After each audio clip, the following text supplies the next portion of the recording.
അല്ല, ആ വിധി വന്നു കഴിഞ്ഞല്ലോ. ഒരു ഒരു ഒരു ഒരു കേസ് വന്നു, ആ കേസിന് കോടതി വിധിച്ചു. ആ വിധി നമ്മളെല്ലാം കണ്ടു. അതിൽ നേരിട്ട് കുറ്റക്കാരായവരെ മുഴുവൻ ശിക്ഷിച്ചു. അത് നമ്മളതിനെ ബഹുമാനിക്കുന്നു. ആ വിധിയെ നമ്മൾ കോടതി നമ്മൾ ബഹുമാനിക്കുന്നു.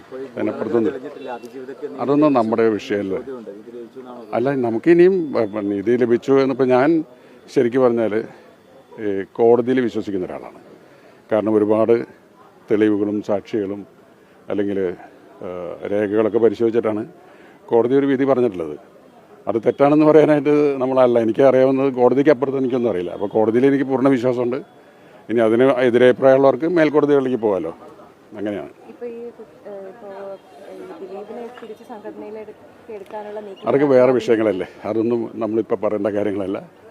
ഇപ്പോൾ ദിലീപ് തെറ്റുകാരനല്ല എന്ന് കോടതി പറഞ്ഞിട്ടുണ്ടെങ്കിൽ അത് കോടതിയുടെ ബോധ്യം, കോടതിയുടെ അറിവാണ്. അപ്പോൾ ഞാനൊരു നമ്മുടെ നാട്ടിൽ ജീവിക്കുന്നൊരു പൗരൻ എന്നുള്ള നിലയിൽ എനിക്ക് കോടതിയിൽ വിശ്വാസമുണ്ട്, കോടതിയിൽ ബഹുമാനമുണ്ട്. അപ്പം ഇനി അതിന് മറിച്ച അഭിപ്രായമുള്ള ആൾക്കാർ മറ്റ് നിയമ നടപടികളിലേക്ക് പോട്ടെ എന്നുള്ളതാണ്. മറ്റത് സംഘടനാ പ്രവർത്തനങ്ങൾ, ഞാനിപ്പോൾ സിനിമയുടെ സംഘടനകളിൽ ഞാൻ അങ്ങനെ വളരെ സജീവമായിട്ട് നിൽക്കുന്ന ഒരാളല്ല.